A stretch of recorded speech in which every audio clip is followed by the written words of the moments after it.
my elder brother, Pandit and Shukla, and to all the devotees present here. Today's Katha is going to be taken from the 9th Conto, 8th chapter from the Bhagvatam. Now, this is the Katha about several kings. And it starts off with a king named Sagar, King Sagar.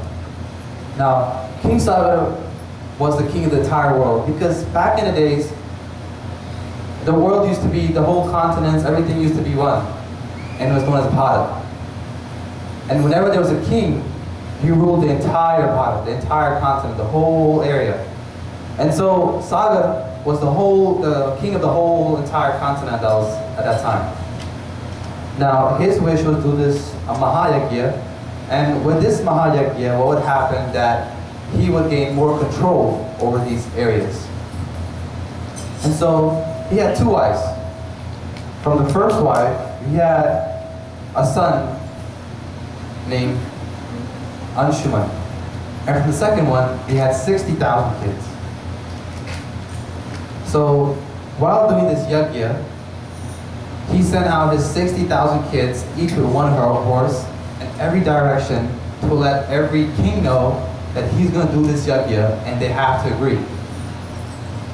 Now, they had gone north, south, and west. Now, all of them decided that they'll go to the east side together. Now, the east side was Kolkata. And there, they had created a camp. And in the camp was a white horse they had, and on the horse was a golden sign. The sign was made of pure gold. And on the sign said that my father, Shri Raja Sagarji, is doing this Mahayagya, and if any king rejects or can do a better yajna, they can have the gold and the horse. Now, at night, they had set up a camp, and everyone was inside. Now, a couple of thieves were passing by, and they saw this horse, and they thought that all they wanted to do was get the gold off the horse. So, sneakily, they went up to the horse and tried to get the gold off. But then the horse started screaming loudly. And then the guards came out and said, "Hey, who's there?" "That's the king's horse. What are you doing?" But at that time, they took the horse on the string and they ran with it. They didn't care about the gold anymore. They just wanted to get away with the horse. Now, just a couple feet ahead was the ashram of Kapil Muni. Kapil Muni, we talked about a couple of days ago, from the 24 Avataras, Kapil Maharaj. He had his own ashram there. And in the entrance, just a couple feet inside the entrance, was where he was under a tree doing tapasya. He was in deep meditation. He could not hear, see, smell, taste anything. All his sensory organs were shut down. It was that deep meditation he was in. And so, they thought that if they go in the ashram, they wouldn't follow us. So they went to the ashram, and they tied the horse right next to Kapil Muni, and they ran out from the back. So, it was a full moon, and the moon was shining on Kapil Muni, and the guards came running behind. And so they saw gold shining in the ashram, and they stopped and they looked, and the gold was illuminating the Muni's face. And they said, "Oh, look, the Rishi, Kapil Maharaj himself stole the horse." They ran to the king and said, "Maharaj, Maharaj, Kapil Maharaj stole this. The Muni himself." All the 60,000 kids woke up, the sons. They went and saw the whole ashram. Every north, south, east, west, all the entrances were blocked. And the eldest son was yelling out that, "Oh Maharaj, oh Muni, what you have inside is ours, my father's. Please return it." He asked a couple of times nicely.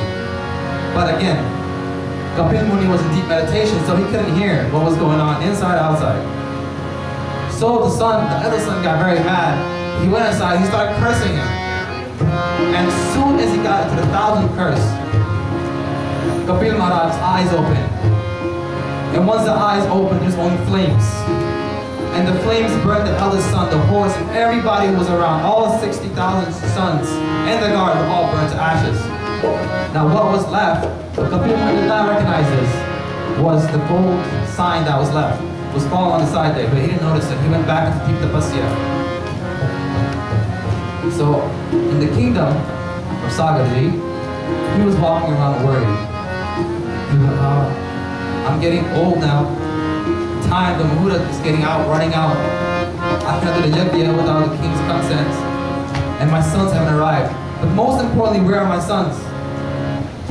So, years pass by, they're waiting and waiting. And they never return. And Sagadaji is about to die. With his last breath, he called his son, Anshuman. And he said, "Oh, Beta, find your brothers and give them the moksha. If you do not give them moksha, I will not be satisfied when I die, and neither will you." So with that, his last breath, Sagadaji had left the earth. Now, his son, Anshuman, he started doing deep tapasya meditation, looking inside within him where the answer is. He went north, south, west, and then he went through Calcutta. Now in Calcutta, he looked around, and he met the Kapil Maharaj, and he said, "Oh Maharaj, I need a very great favor. My brothers are missing. Have you seen anyone?" They had white horses. There was a lot of them, and one of them had a gold plate.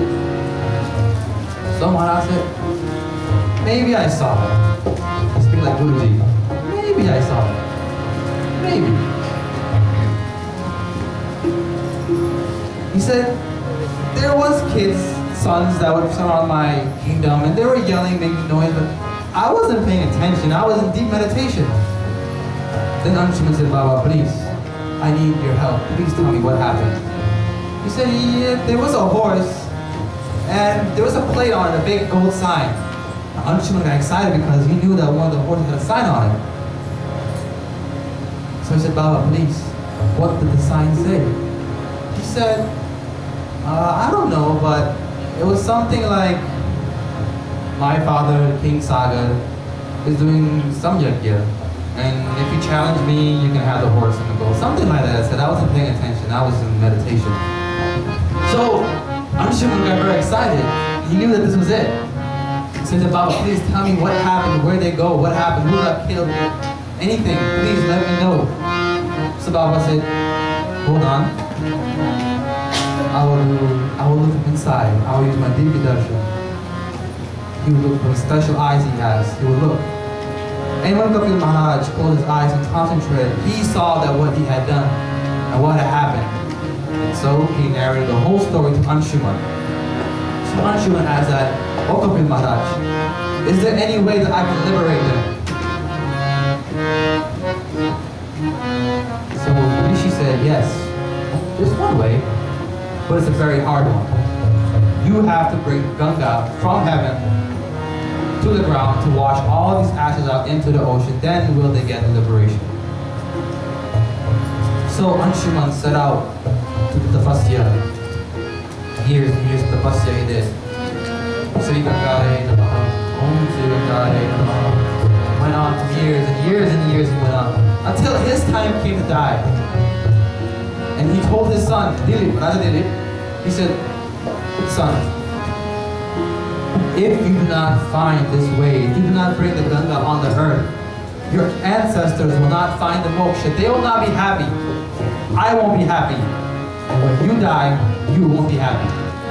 Same thing his father had told him, he told his son. So Raja Dilip also started the tapasya. He did his tapasya until his time came to die. Then he told his son, Raja Bhagirath, the same thing his father, his grandfather, and his great-grandfather told him. That, find the moksha, we will be happy, you will be happy. So Bhagirath did tapasya years and years until his time of death came. But before he died, Ma Ganga appeared in front of him. Ganga Maharani ki jai. Ganga Maharani appeared. And she said, "Oh Bhagirath, I will come, but who's going to hold me? Because if I do come from heaven, from the force I will come, I will destroy the entire earth." So Bhagirath said, "Hama, I will find a way." So he started concentrating again. Years went by, until Bhagavan Shiva became pleased. He asked, "Ha, Bhagirath, ask me anything you want." He said, "Maharaj, I need a way for Ganga to absorb the force so that it comes slowly into the earth." Then Bhagavan Shiva said, "Yes. If you want, I can hold it in my jata. So they both agreed, Ganga agreed, and from the heaven came the Lord Ganga straight into the jata of Bhagwan Sri Shiva, and from the jata it went to the Gomu. Gomu is the highest peak and where you can actually see the Ganga. Above that, you can't see Ganga. That is when you first see the Ganga Maharani at Gomu. So the highest peak in the Mount Everest, Himalaya, you see the Gomu, Ma Ganga comes. She comes down slowly, fast, great speed she's coming down. The icy cold water she's coming down with. Now, while she's coming down, in her route was a Rishi by the name of Janu Rishi. Now, Janu Rishi was in very deep meditation, and as soon as Ma Ganga's water hit him, icy cold water in a great rush, he woke up. As soon as he woke up, Ma Ganga stopped. She couldn't move nowhere because he had stopped her. He said that you have to stir my penance.